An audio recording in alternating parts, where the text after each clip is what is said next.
Bonsoir et bienvenue sur le Magic Dance.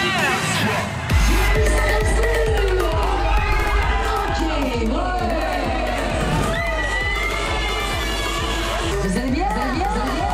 Je me sens en body motion. Ça va?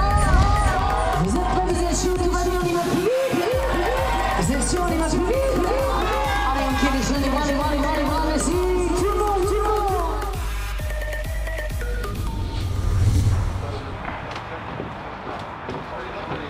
Alors, je sais que vous êtes très nombreux dans mes abonnés à être particulièrement fans de manèges et de parcs d'attractions de tout genre. Donc, spécialement pour vous, je vais vous présenter cette énorme machine de 42 tonnes qui se déplace toute l'année de ville en ville et qui est pour moi le manège forain le plus classe du monde.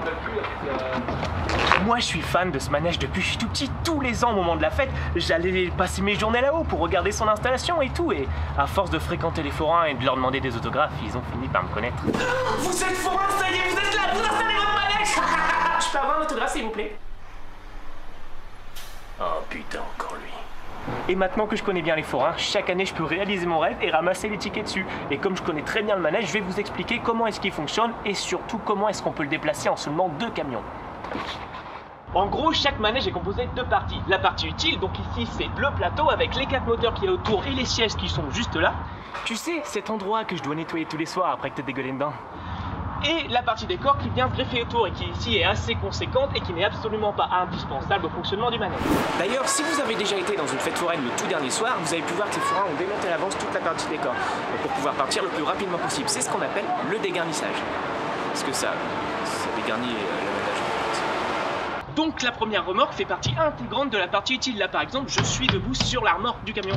Alors que si je viens ici, je suis juste debout sur un morceau de plancher et en dessous c'est du vide. Mais le mieux pour comprendre tout ça, Jamy, c'est encore d'aller en dessous. Et voilà, d'ici vous pouvez parfaitement voir la remorque qui soutient toute la partie utile. Et comme on est censé incliner le manège sur l'arrière, et ben c'est directement la remorque qu'on soulève avec des freins hydrauliques. C'est pour ça que souvent, en dessous du manège forain, vous voyez des roues qui touchent pas le sol. Alors là, je sais, vous allez me dire, mais pourquoi on se fait chier à avoir le manège entièrement incliné sur l'arrière? Eh bien, au-delà du fait que ça permet d'avoir une superbe vue d'ensemble sur tout le décor, c'est directement lié aux sensations parce que les voitures, elles n'ont pas de moteur, elles tournent uniquement avec la force de la gravité. Et si vous regardez en bas, vous verrez qu'elles sont également inclinées par rapport à l'axe qui les supporte. Et comme les voitures sont beaucoup plus lourdes à l'arrière qu'à l'avant, lorsqu'on fait tourner le manège, lorsqu'on fait tourner tout le manège, leur centre de gravité change en permanence et ça les fait aller dans tous les sens.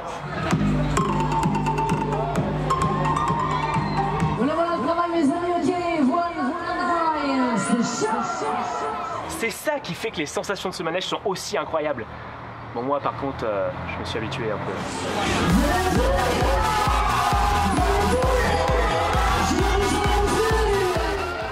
Et pour pouvoir alimenter les voitures en électricité alors qu'elles sont tout le temps en train de tourner dans tous les sens, on utilise ce disque placé juste en dessous des voitures qui contient ces 2 rails en métal reliés aux ampoules. Et ces 2 rails font contact sur les charbons qu'on voit juste là et qui eux sont reliés au courant électrique. De cette manière, les voitures peuvent tourner dans n'importe quel sens à l'infini, elles seront toujours alimentées en électricité. Et on retrouve évidemment exactement le même procédé en plein centre du manège ainsi qu'au niveau des tourelles.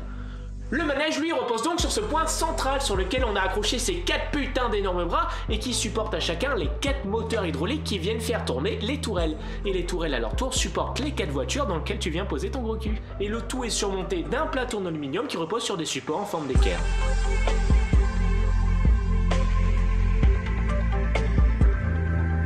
D'ailleurs, quand vous faites tomber vos lunettes ou vos téléphones portables sous le manège, c'est moi qui ai obligé d'aller les chercher.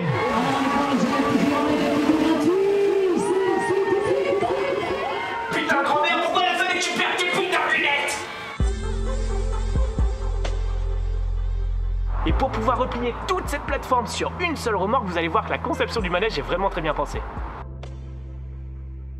La première chose à faire, c'est de retirer une voiture de chaque tourelle et de venir la placer au centre de la remorque. Ensuite, on en retire une deuxième qu'on vient placer au centre de la tourelle. Du coup, on peut replier les 2 petits bras de chaque tourelle qui n'ont plus leur voiture et c'est ensuite les 4 énormes bras qu'on vient ramener vers la remorque. Ensuite, il reste plus qu'à soulever et replier tout le plateau par-dessus le manège et ça forme une remorque. C'est pas énorme, franchement.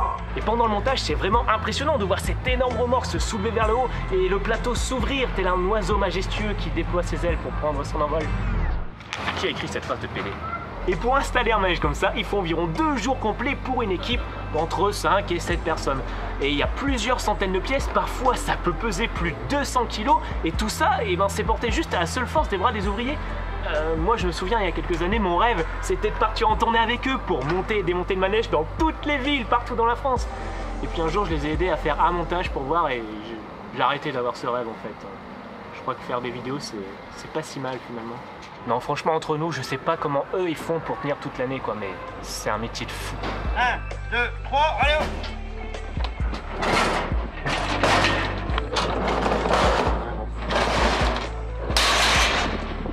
Mais bon, une fois que le manège est entièrement installé, il ne reste plus qu'à le nettoyer parfaitement, changer les ampoules, régler les derniers petits détails. Et là, il n'y a plus qu'une chose qu'on attend tous, c'est de pouvoir allumer nos manèges et enfin accueillir les amateurs de sensations fortes.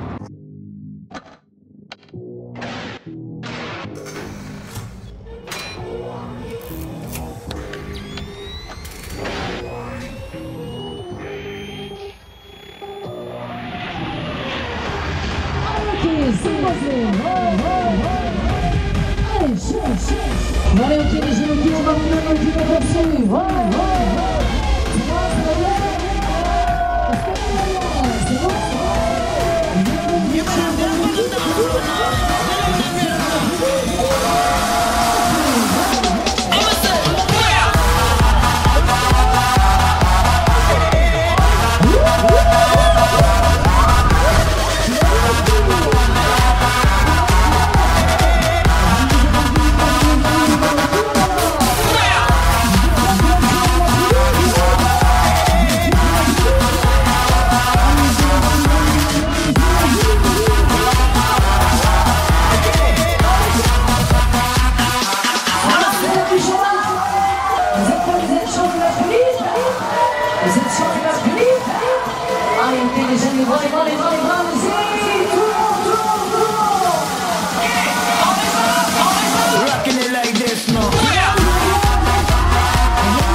Le Magic Dance c'est vraiment une star dans toutes les foires où il va en fait. À chaque fois, dans toutes les villes, il y a toujours plein de monde qui monte dessus. Les gens se précipitent à la caisse pour pouvoir remonter dedans et enfin retrouver leur manège. Et ce que vous voyez là, c'est le fruit d'un investissement énorme que la famille a amélioré d'année en année. C'est vraiment leur bébé en fait et je pense qu'ils le vendraient pour rien au monde.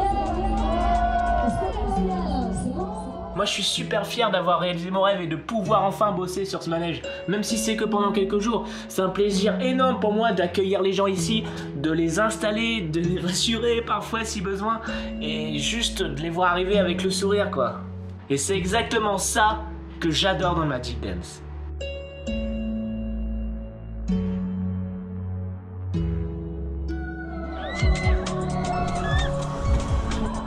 Voilà, j'espère que cette vidéo vous aura plu. Si vous ne voulez pas rater les prochaines, rejoignez la page Facebook. Et moi, je vous dis à très bientôt pour peut-être de nouvelles attractions sensationnelles.